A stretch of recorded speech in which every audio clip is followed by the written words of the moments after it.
ఇవ్వకుండా అందరూ మన వెల్ విషర్స్ అనుకుంటారు. మీ తప్పు కాదు, ఎందుకంటే కేసీఆర్ సార్ అంత ఓపెన్ మైండ్తో ఓపెన్ హార్ట్తో ఉంటారు కాబట్టి బీఆర్ఎస్లో అందరూ అట్లా ఉంటారు అనుకుంటారు. కానీ చాలా మందికి చాలా హిడెన్ ఎజెండాస్ ఉన్నాయి. ఒక పక్క కాంగ్రెస్తో కలిసి ఉన్నారు, ఇంకో పక్క బీజేపీతో మాట్లాడుతున్నారు, ఎటు ఎవరితో అవసరమైతే అటు మాట్లాడుతున్నారు. అదేవిధంగా 2018 ఎన్నికలలో హరీష్ రావు గారు 25 మంది ఎమ్మెల్యేలకు ఎన్నికలలో అడిషనల్ ఫండింగ్ ఇచ్చారు, పార్టీ ఇచ్చింది కాకుండా. ఏడికేలు వచ్చినాయి హరీష్ రావు గారికి అన్ని డబ్బులు? 100% కాళేశ్వరంలో జరిగిన అవినీతి నుంచి వచ్చిన డబ్బులే. ఆయన ఆలోచన ఏం చేసిందంటే ఏమన్నా కొద్దిగా అటు ఇటు అవుతుందేమో రిజల్ట్, నా దగ్గర ఎమ్మెల్యేస్ ఉండాలని ఆలోచన చేశాను. నీకు అసలు అట్లాంటి ఆలోచన ఎందుకు వచ్చింది? నేను కట్టప్పలాంటోని కేసీఆర్ గారి దగ్గర ఉండేటోని అంటావు కదా, నీకేం అవసరం వచ్చింది ఎమ్మెల్యేస్కి సపరేట్గా ఫండింగ్ ఇవ్వడానికి? ఎవరికి తెలియదు అనుకుంటారా? ఇవి ఎవరు చెప్పారు అనుకుంటారా? ప్రతి ఒక్కరు చెప్తారు ఎమ్మెల్యేస్ ఓపెన్, నా పేరు కూడా తెలుసు, చెప్తే బాగుండదు, ఎమ్మెల్యేలు ఇబ్బంది పడతారు. నేను అనేది ఏంటంటే 2009లో రామన్న సిరిసిల్ల ఎలక్షన్లో మా బంధువుకు సంబంధించిన వ్యక్తులతోని 60 లక్షల రూపాయలు పంపింది హరీష్ రావు గారు రామన్నను ఓడగొట్టడానికి. నిన్నదాకా మొన్న ఒక వీడియో మీరు కూడా చూసారు, ఒంటేరు ప్రతాప్ రెడ్డి గారిది. మీ మామయ్యను ఓడగొట్టమని ఎంత అంటే అంత డబ్బులు ఇస్తా అని చెప్పిర్రని. ఓ పక్క కేసీఆర్ గారిని ఓడగొట్టాలి, ఓ పక్క కేటీఆర్ గారిని ఓడగొట్టాలి.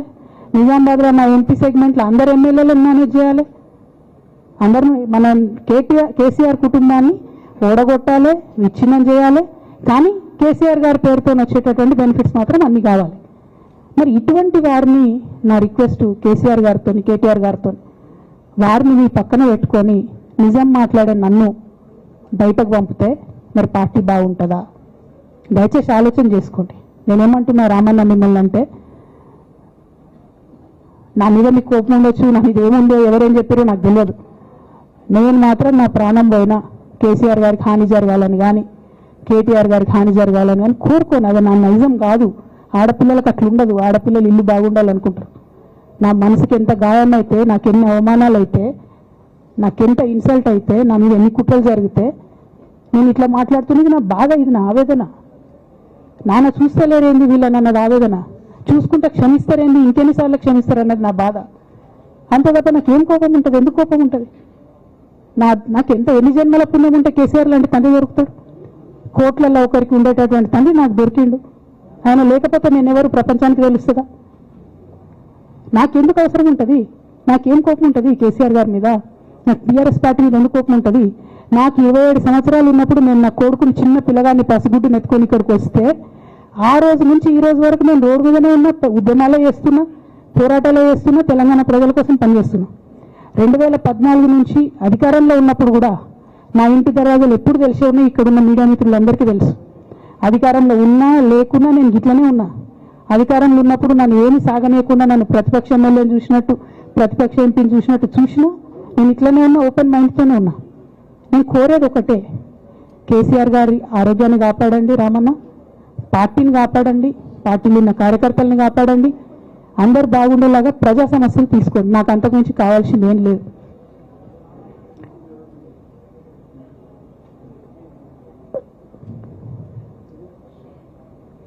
కానీ మొన్న అసెంబ్లీలో అర్ధరాత్రి దాకా పెట్టి రేవంత్ రెడ్డి గారు కేసీఆర్ గారిని తిడుతుంటే దయ్యాలు వేదాలు వాళ్ళు ఇస్తున్నట్టు అనిపించింది నాకైతే.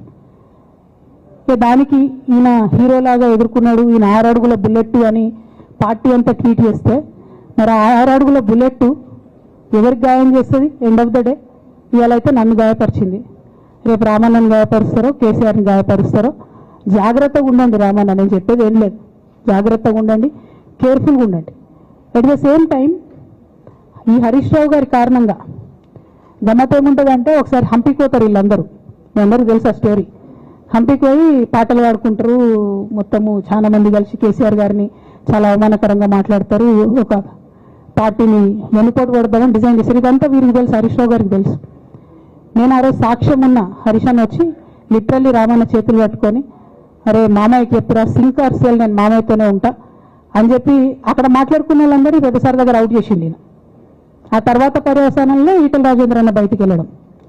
ఈ మహానుభావుడు వల్ల జగ్గారెడ్డి దగ్గర నుంచి మొదలు పెడితే, చెరుకు శ్రీనివాసరెడ్డి ముత్యంరెడ్డి అన్న కొడుకు దగ్గర నుంచి మొదలు పెడితే, రఘునందన్ రావు గారు, మైనంపల్లి గారు, విజయశాంతి గారు, విజయరామారావు గారు, ఆయన పాత పెద్ద ఆయన ఉండే ఈటెల రాజేందర్ గారు, వీళ్ళందరూ పార్టీలోకి వెళ్ళి పోయింది కదా, పోలేదా? ఇవన్నీ హరీషన్న చేసినాయి కాదా? ఆనాడు దుబ్బాక ఉప ఎన్నిక ఎందుకు ఓడిపోయినాం? దుబ్బాక ప్రజలకు ఇప్పటికి కూడా గుర్తుంటుంది. వాళ్ళందరూ ఒకటే మాట చెప్తారు, ఈయన సిద్దిపేటకు తప్ప ₹1 రానివాడు దుబ్బాకకు, ఈయన వచ్చి ప్రచారం చేసింది కాబట్టి మేము ఓటు వేయాలని ఓపెన్గా చెప్పారు ఆనాడు ఎన్నికలలో. దానికి ఏం రాపించుకుంటాడు ఈయన పేపర్లలో? ఒంటరి పోరాటం చేసి ఓడిన హరీష్ రావు. అసలు ఓడిపోయింది మీ వల్ల కదా. మీరు మీడియా మేనేజ్మెంట్లో సూపర్, అలా డౌట్ ఏం లేదు. రామన్న యూట్యూబ్ మేనేజ్ చేసి నా మెయిన్ స్ట్రీమ్ మీడియా మేనేజ్ చేస్తాడు అంతే, అంతకుమించి వేరే ఏం లేదు. నేను రామన్న రిక్వెస్ట్ చేస్తున్నా, మీరు కూడా ఆ స్కిల్ నేర్చుకోండి అన్న. అట్లనే ఈటెల రాజేందర్ గారు ఉప ఎన్నిక దగ్గరుండి హరీష్ అన్న గెలిపిలేదా అండి ఈటెల రాజేందర్ని? ఆనాడు పిసిసి అధ్యక్షుడిగా ఉండి రేవంత్ రెడ్డి గారు ఏమంటారు, కాంగ్రెస్ పార్టీ ఓడిపోతుంది ఇడని చెప్పేవాళ్ళు ముందే డిక్లేర్ చేసిండు, ముందే చేతులెట్టేసి. హరీష్ అన్నాడు పోయి కూర్చొన్నారు, ఈటెల రాజేందర్ అన్నని గెలిపించొచ్చిండు. ఈ బంధం రేవంత్ రెడ్డి గారిది హరీష్ రావు గారిది అప్పటి నుంచి కొనసాగుతుంది, కొత్త బంధం ఏం కాదు ఇది. నేను కేసీఆర్ గారిని పెద్దల్ని రిక్వెస్ట్ చేసేది ఒకటే, ఈయన చేస్తున్న నక్క జిత్తుల్ని దయచేసి గమనించండి. ఇవాళ నేను బయట పోతా కావచ్చు, నాదేముంది ఉద్యమంలోకి వచ్చినా వాళ్ళ ఉద్యమంలోకే పోతా, నాకు భయం ఏముంటుంది, నాకు ఎన్నడూ పదవుల మీద ఆశ లేదు.